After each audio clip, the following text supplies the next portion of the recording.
¿Qué tal, gente? Vamos a estudiar la teoría del delito. La teoría del delito, todo el mundo habló sobre la teoría del delito, siempre hay diversos videos acerca de la teoría del delito en YouTube. Y como todo el mundo habla de la teoría del delito, ¿por qué no voy a hablar yo? Entonces dije, voy a tratar de explicar cuándo una conducta es delito penal. Y la idea es que lo pueda entender incluso el que no estudia abogacía, porque miramos siempre en la televisión los casos penales, es culpable, no es culpable, tiene que ser condenado, no tiene que ser condenado. Bueno, vamos a ver vamos a estudiar la teoría del delito, que es una teoría, como su nombre lo indica, que trata de determinar cuándo una conducta es delito. Porque es tal conducta pelar un caramelo como pegarle un tiro en la cabeza a una persona, nada más que una está penada y otra no. Entonces, si no tuviéramos una teoría que determine exactamente, en base a determinados parámetros, cuándo una conducta es delito, quedaría la cuestión librada al arbitrio, al libre albedrío, al arbitrio a la discrecionalidad, digamos, del juez, ¿no? Entonces dice, para mí, el juez va a decir, bueno, para mí es una barbaridad lo que hizo este tipo, vamos a meterlo preso. Y no es así la cuestión, tenemos que determinar algo en pos de la seguridad jurídica, ¿no? Porque entre la seguridad jurídica y la justicia yo siempre suelo hacer esta aclaración porque parecería como que la justicia está primero, pero no, primero está la seguridad jurídica.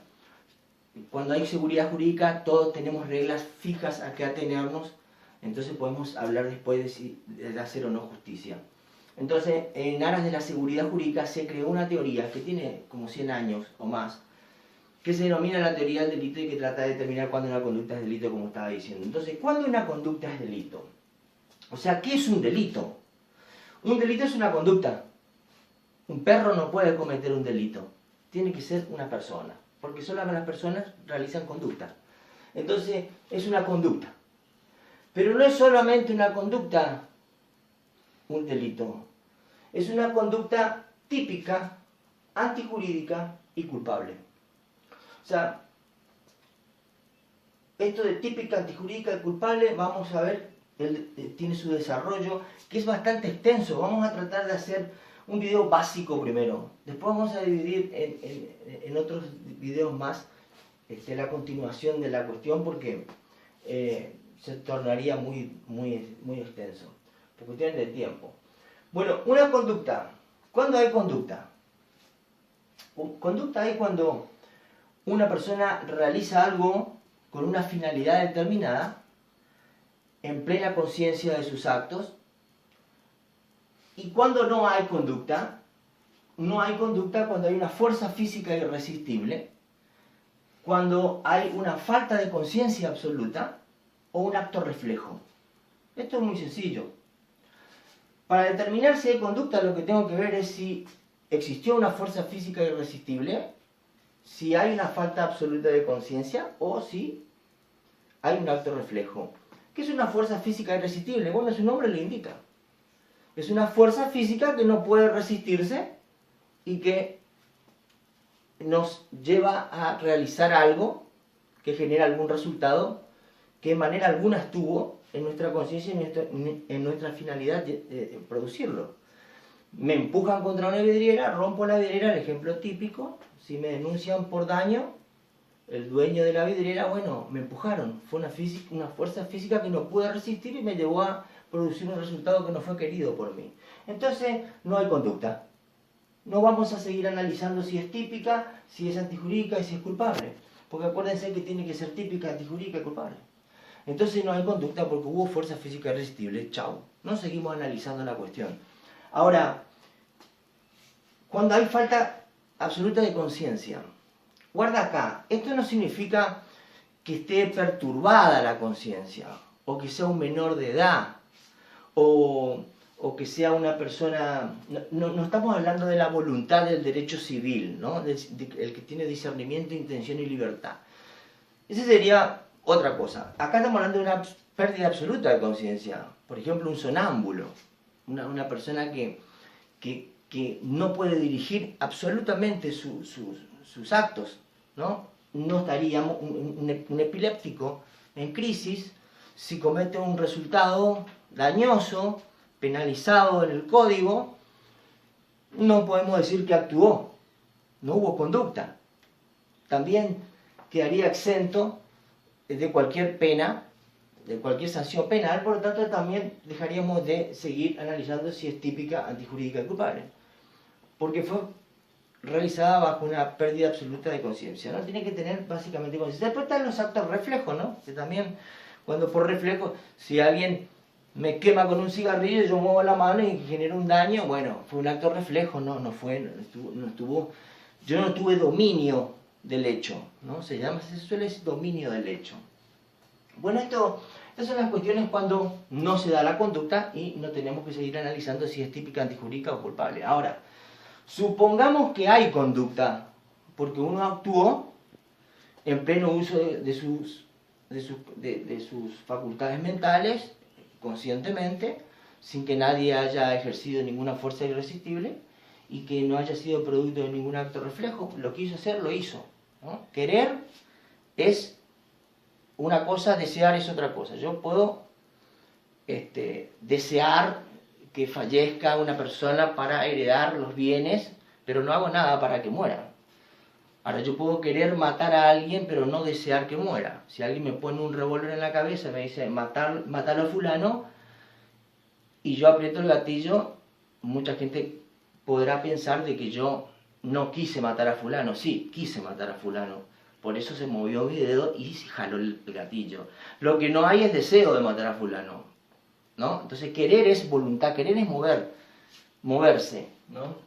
Entonces, el tema de la conducta, cuando hay conducta, cuando hay un querer, ¿no es cierto? Y no fue ni por fuerza física irresistible, ni por acto reflejo, ni por pérdida absoluta de conciencia, como decíamos, tenemos que ver si es típica. Y esta etapa es fundamental. Es la primera forma de incriminación que hay.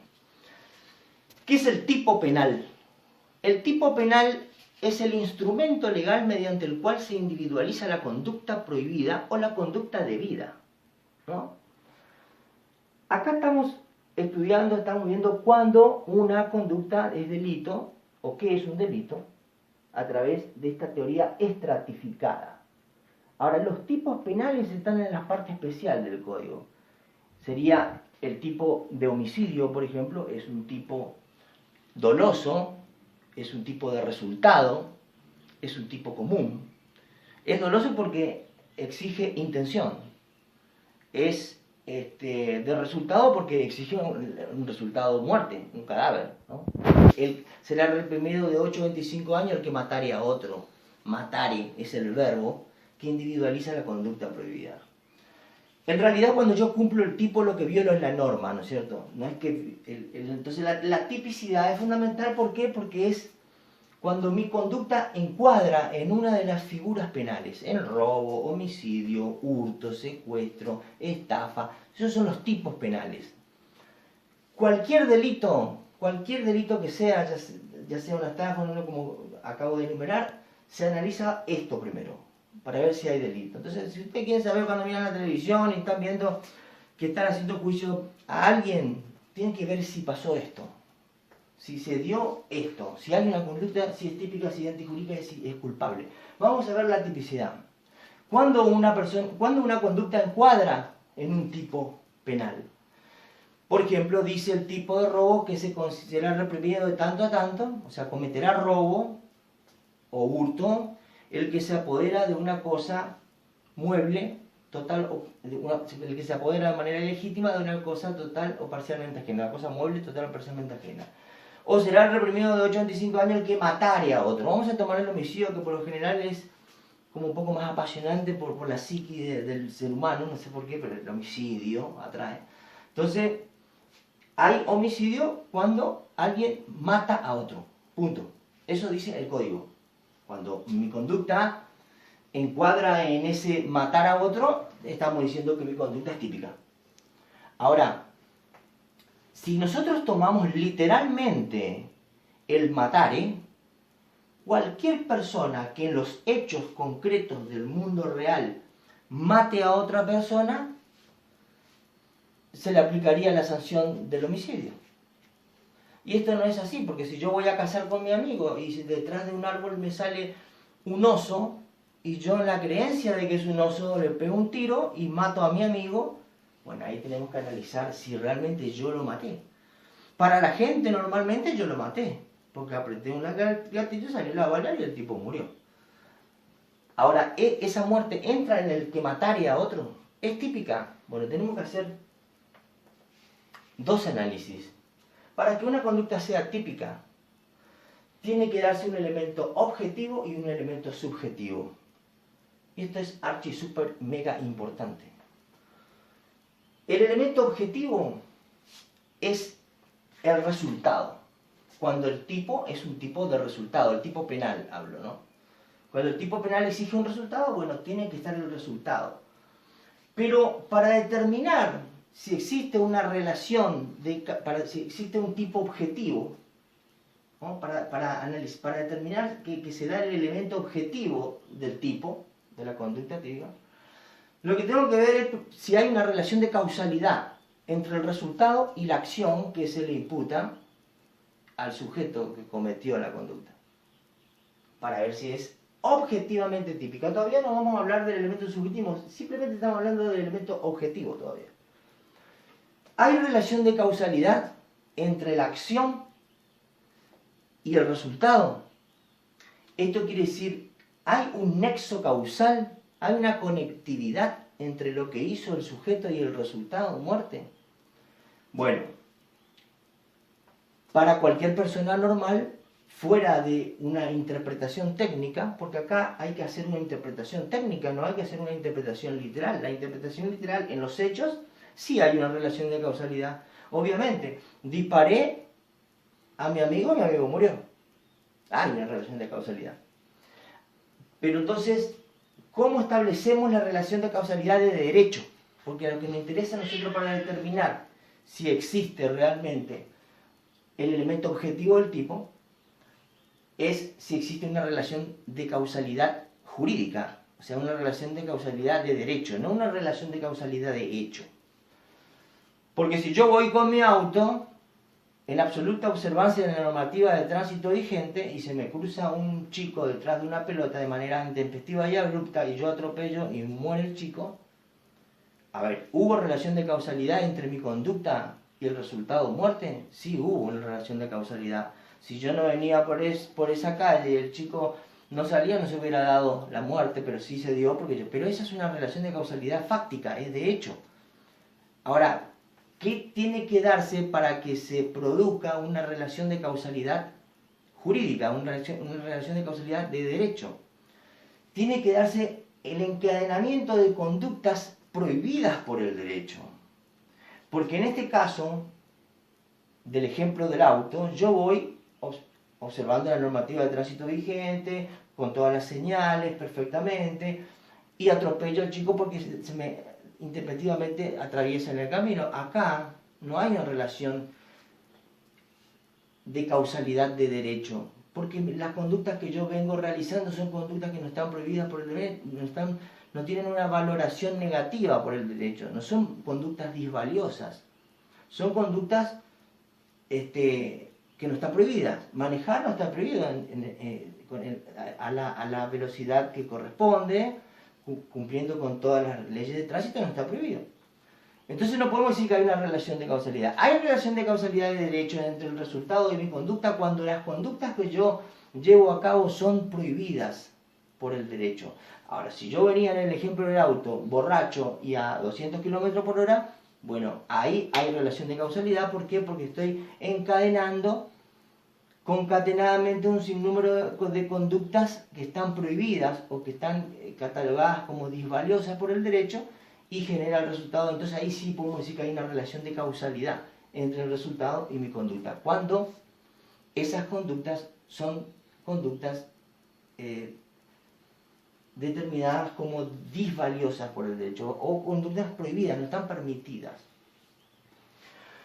Porque como dice una profesora que escuché por ahí explicando a los alumnos de una facultad, decía, no me alcanza con que haya una persona con un arma y que en el otro lado del planeta un tipo caiga muerto, o del otro lado del mundo un tipo caiga muerto. No hay relación de causalidad. Tiene que haber relación de causalidad, pero no relación de causalidad fáctica, no relación de causalidad de derechos. De hecho, no es suficiente eso. Tiene que haber una relación de causalidad de derecho. Ahora, ¿cómo establecemos la relación de causalidad de derecho? Ya tenemos nosotros la conducta, ya tenemos las conductas prohibidas por el derecho llevadas a cabo, prohibida por el derecho, que desencadenó en un resultado prohibido, un resultado penalizado por el derecho. Ya tenemos eso. Ahora, ¿cómo determinamos si mi conducta realmente fue la que produjo el resultado? Y bueno, ahí existen un montón de teorías. No sé si un montón, pero por lo menos hay dos, básicamente. La teoría de la causa adecuada y la teoría de la equivalencia de las condiciones.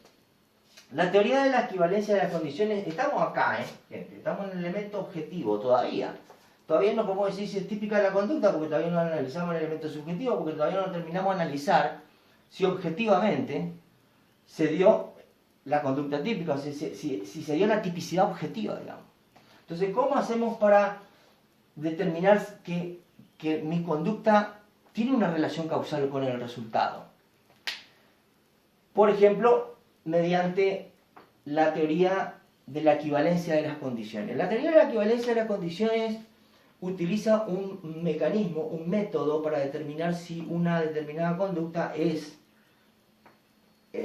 causa de un determinado resultado. Y ese método se llama la supresión mental hipotética. Hipotéticamente vamos a suprimir la conducta para determinar si esa conducta fue la productora del resultado. Es decir, si yo suprimo la conducta mentalmente, de manera hipotética, y el resultado desaparece, bueno, entonces quiere decir que mi conducta fue la causante del resultado. Por ejemplo, si yo enveneno a Juan cruza la calle, envenenado, y le atropella un auto, después hacen la autopsia y determinan de que Juan iba a morir, de todas maneras, pero murió antes, porque atropelló un auto. Entonces, mi conducta de envenenarlo a Juan, que sería un homicidio, ¿se da típicamente desde el punto de vista objetivo? ¿Hay una relación causal entre mi conducta de envenenarlo a Juan y la muerte de Juan? Bueno, la supresión mental hipotética nos dice que si yo suprimo la conducta de envenenarlo, Juan iba a morir igual. Entonces, mi conducta no fue la causante de la muerte de Juan. Así funciona básicamente la teoría de la equivalencia de las condiciones mediante el mecanismo mental de la supresión hipotética mental. Mental es hipotética, ¿no? Hay que suprimir mentalmente. Si desaparece el resultado, cuando desaparece mi acción fue la causante del resultado. Después está la teoría de la causa más adecuada, que determina, como su nombre lo indica también, determina que hay relación causal entre el resultado de mi conducta cuando de todas las conductas que posiblemente causaron el resultado, la más adecuada haya sido la mía para causarlo. Pero esta conducta tiene un problema porque hay veces se maneja por una cuestión de estadística. Normalmente es normal que yo, si disparo un arma contra una determinada persona, esa persona se muera. Eso es lo que la estadística nos dice. Pero hay veces que ocurre algo que va en contra de las estadísticas. Por ejemplo, si yo lastimo a un hemofílico con algún alfiler, con alguna aguja, son los ejemplos básicamente que están en el libro, y el hemofílico de sangre y muere. Estadísticamente nadie puede morir con el pinchazo de una aguja o de un alfiler. Entonces, no es muy adecuada la causa y sin embargo fue la causante del resultado. Por eso es el problema que tiene la teoría de la causa adecuada. Hay veces que la causa no es adecuada y sin embargo causa el resultado típico. Bueno, supongamos que tenemos establecida entonces acá en el elemento objetivo la relación de causalidad a través de un encadenamiento de conductas que están prohibidas por el derecho y que causaron un resultado típico. Podemos decir que tenemos una tipicidad objetiva. Ya podemos decir que tenemos, ponele, en el caso pongámosle en el caso del homicidio, podemos decir que tenemos un homicidio. tenemos un homicidio típicamente desde el punto de vista objetivo, pero todavía no podemos decir que es típica de toda la conducta, porque tenemos que analizar el elemento subjetivo. Y acá el elemento subjetivo, como su nombre lo indica, es subjetivo, es sujeto. Entonces hay que ver qué hay dentro de la cabeza del sujeto, por decirlo de una manera metafórica, ¿no? No vamos a abrir la cabeza del sujeto, de ningún sujeto. Pero, a ver, en la parte subjetiva se analiza el dolo y la culpa. Hay dos maneras nomás de hacer las cosas en el mundo, y es queriendo y sin querer. Sin querer es culpa, con negligencia, imprudencia, impericia, descuido, desatención, violación de los deberes de cuidado, etc. Y el dolo es con querer hacer y querer hacerlo de una manera determinada. Hay diferentes tipos de dolo directo, dolo indirecto, dolo específico. Después veremos en algún momento un poco mejor. Esto es un panorama, un pantallazo, como quien dice. Entonces, y tenemos una culpa, ¿no es cierto? Entonces tenemos tipos culposos, tipos dolosos, ¿no? Las lesiones, por ejemplo, pueden ser culposas y pueden ser dolosas. El daño es doloso. No hay un daño penal culposo, porque si así fuera se me caería una taza en un restaurante y me meterían preso. Me sancionarían con el código penal. Y no funciona así, porque el daño es un delito doloso. Sí sería yo pasible de una demanda por daño y perjuicio, en todo caso, en sede civil, para resarcir los daños que pudo haber causado. Pero bueno, entonces, subjetivamente, con el elemento subjetivo, para terminar de decir que la conducta es típica, tenemos que ver si existe dolo o existe culpa. ¿Qué pasa si tenemos una relación causal que produjo un resultado típico, pero no existió dolo? O no existió dolo ni existió culpa, o existió culpa pero no existió dolo. Por ejemplo, en el caso de mi amigo que va a casar conmigo, yo en la creencia de que es un oso, disparo contra él y le causo la muerte.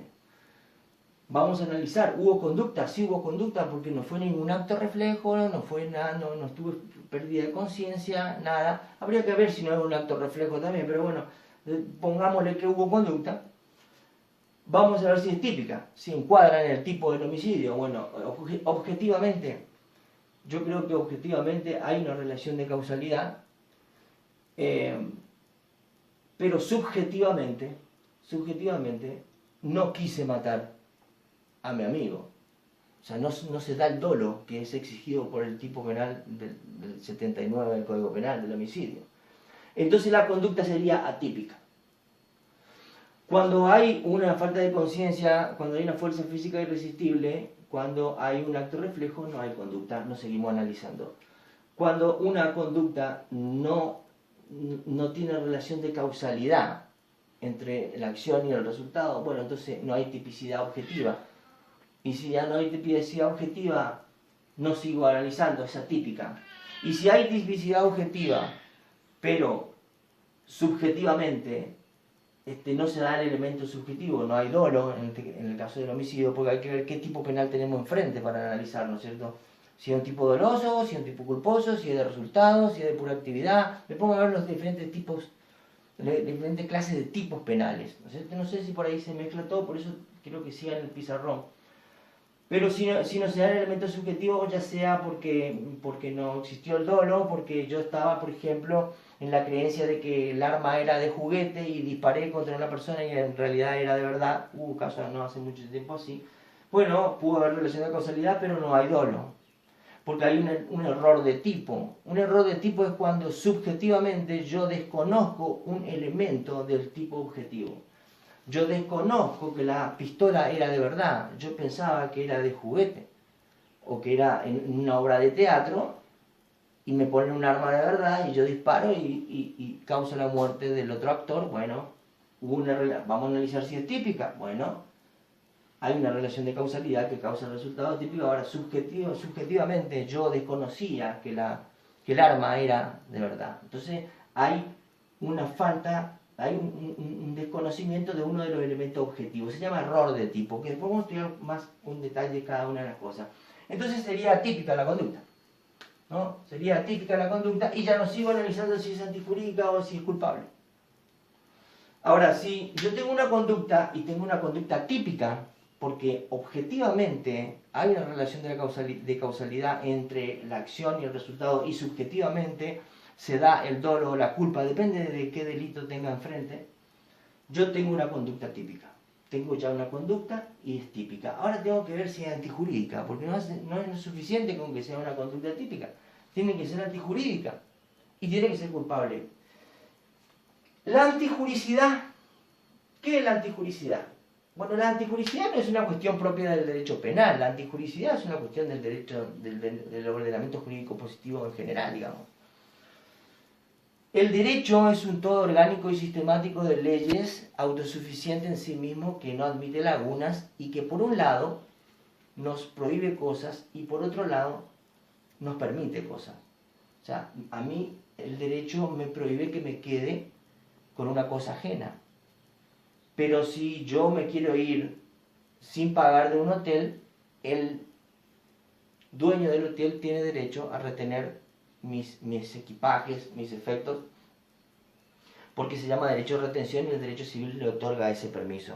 Entonces la conducta no sería antijurídica, o sea, no sería delito, ¿no? Sería típica, sí, porque hay una relación de la causalidad, el dueño del hotel se quedó con mis cosas, quiso quedarse con mis cosas, por eso es doloso, hubo intención de quedarse con mis cosas, pero no es antijurídica porque tiene un permiso que justifica su acción. Acá vamos a ver cuando en la culpabilidad, vamos a ver cuando la conducta se exculpa. Una cosa es que yo te disculpe y otra cosa es que tu conducta esté justificada. Es antijurídica la conducta cuando no está justificada. Cuando no hay ninguna causal de justificación, entonces es antijurídica. Las dos cuestiones las dos causas de justificaciones que excluyen la antijuricidad serían la legítima defensa y el estado de necesidad justificante acá, ¿no? Estado de necesidad justificante y legítima defensa. Cuando hay estado de necesidad justificante y legítima defensa, la conducta no es antijurídica porque está justificada. Ahora, así como en la tipicidad tenemos un análisis complejo para determinar si una conducta encuadra o no en un tipo penal, haciendo un análisis sobre el elemento objetivo en cuanto a la relación de causalidad de mi acción y el resultado, y un análisis del elemento subjetivo en cuanto a si actué con dolo o con culpa. También en la antijuricidad hay que hacer un análisis del elemento subjetivo y del elemento objetivo. Porque hay veces que yo puedo estar creyendo que estoy en estado de necesidad justificante, subjetivamente, pero objetivamente no estoy. O viceversa, ¿no? Pero vamos a ver qué es el estado de necesidad justificante y qué es la legítima defensa, que son las dos causas que excluyen la tipicidad. El estado de necesidad justificante es un estado de necesidad. Es una situación en la que yo causo un mal menor para evitar un mal mayor.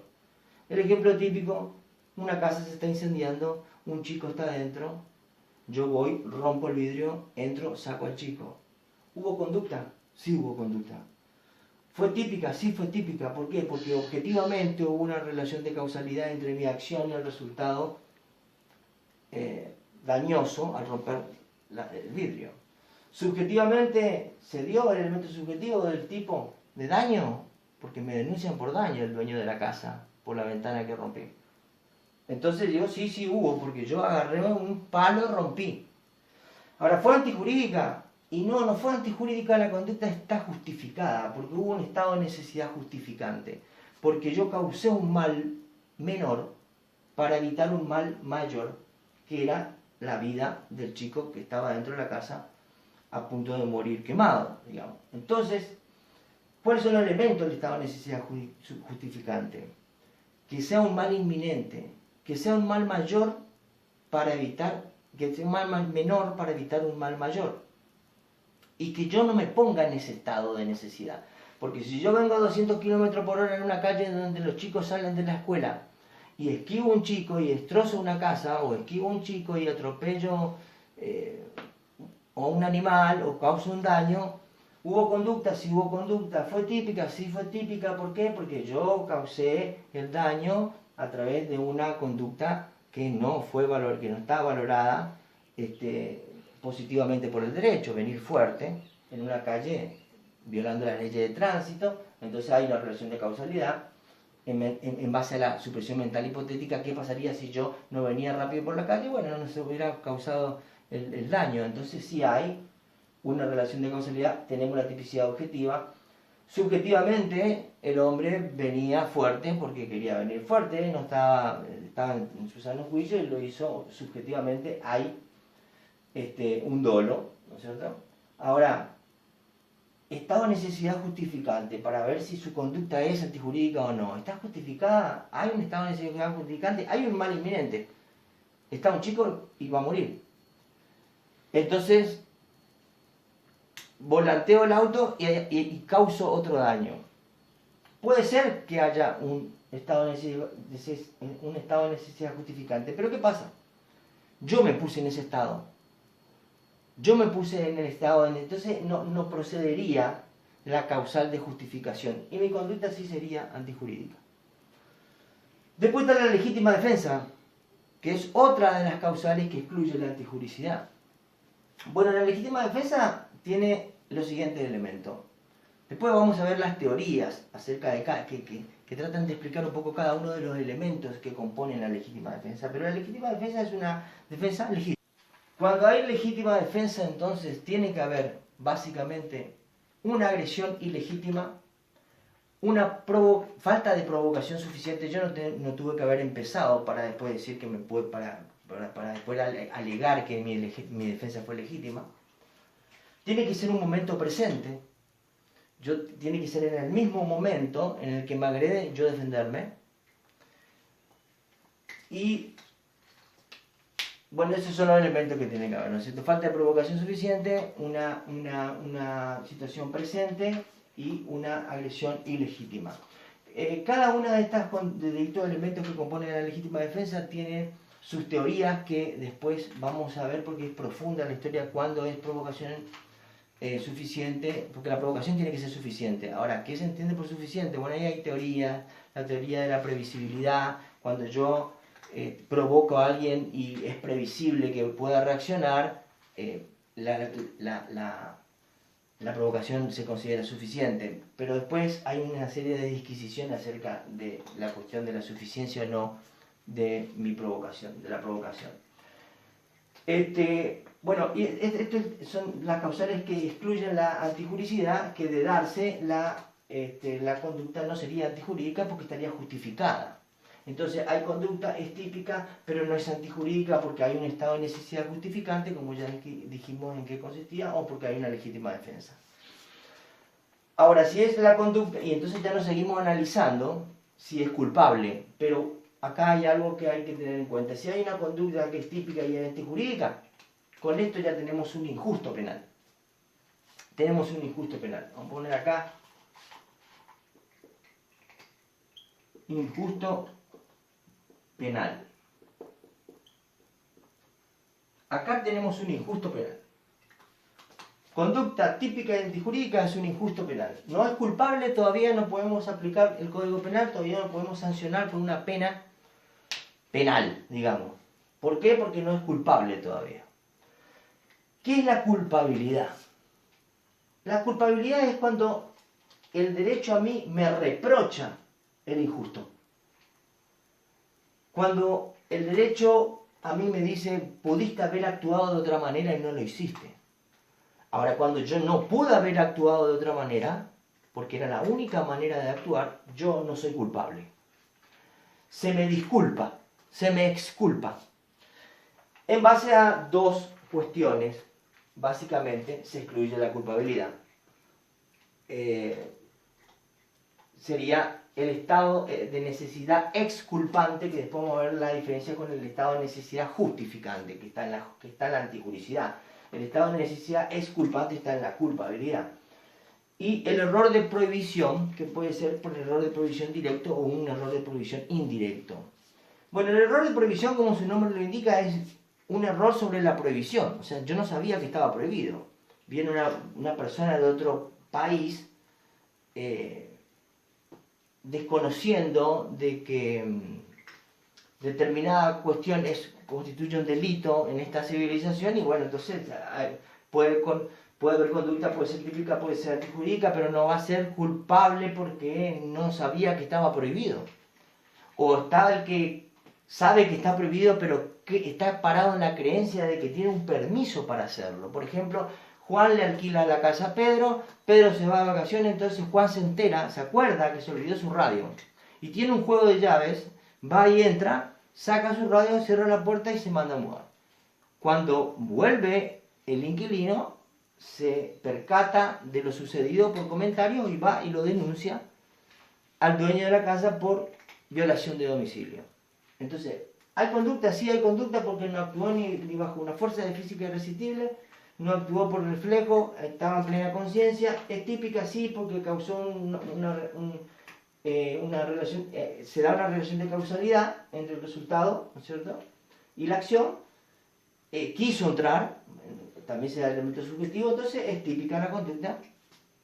Es antijurídica porque no lo hizo ni en estado de necesidad justificante, porque no había una ponderación de males, no causó un mal mayor, no un mal menor, no hubo un mal inminente, no se dieron los elementos del estado de necesidad justificante, tampoco lo hizo en legítima defensa, por lo tanto no está justificada su conducta, de manera que la conducta sería antijurídica. Pero, ¿qué pasa? ¿Es culpable o no es culpable? Acá nos vamos al error de prohibición, indirecto.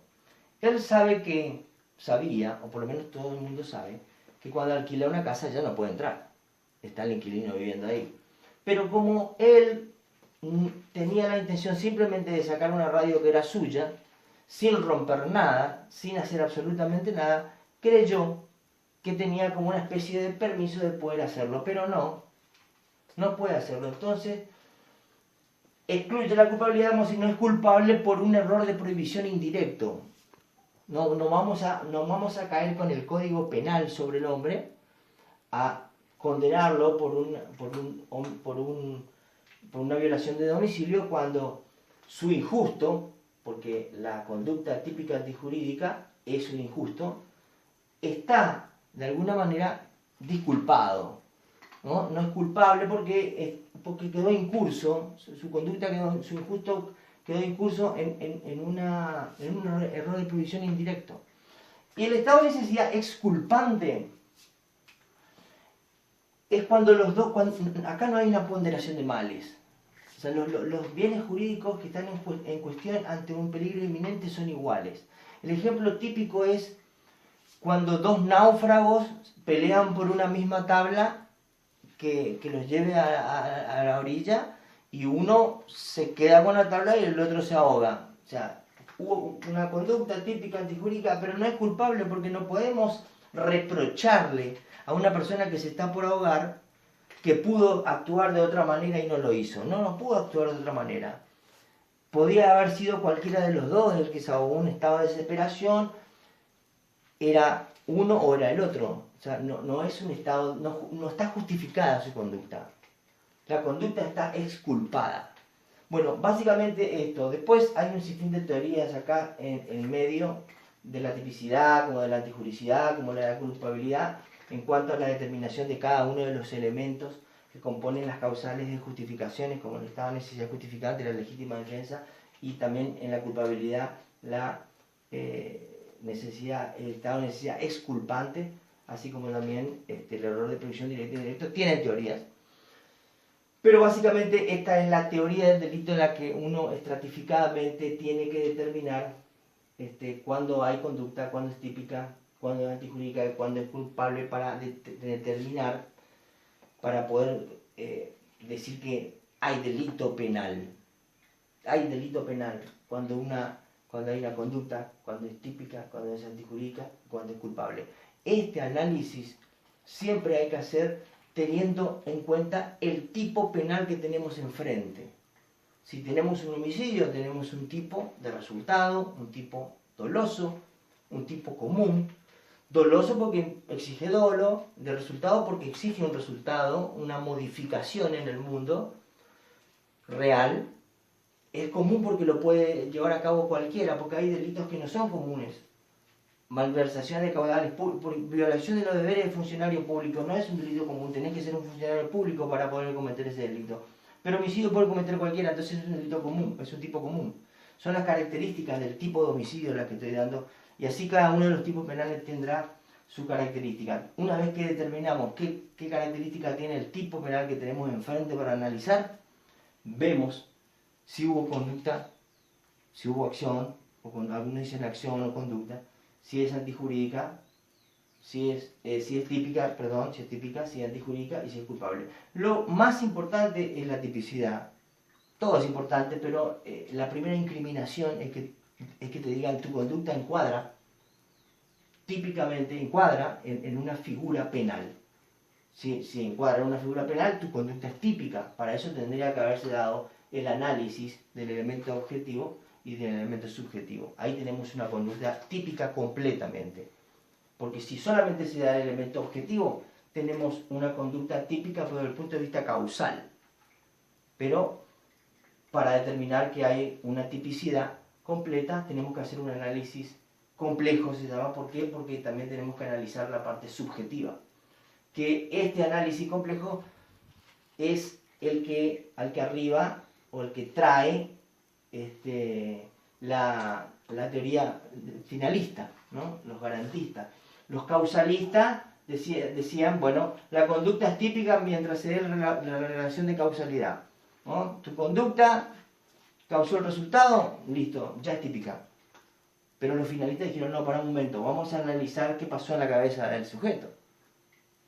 ¿Quiso realizar la conducta? ¿No quiso?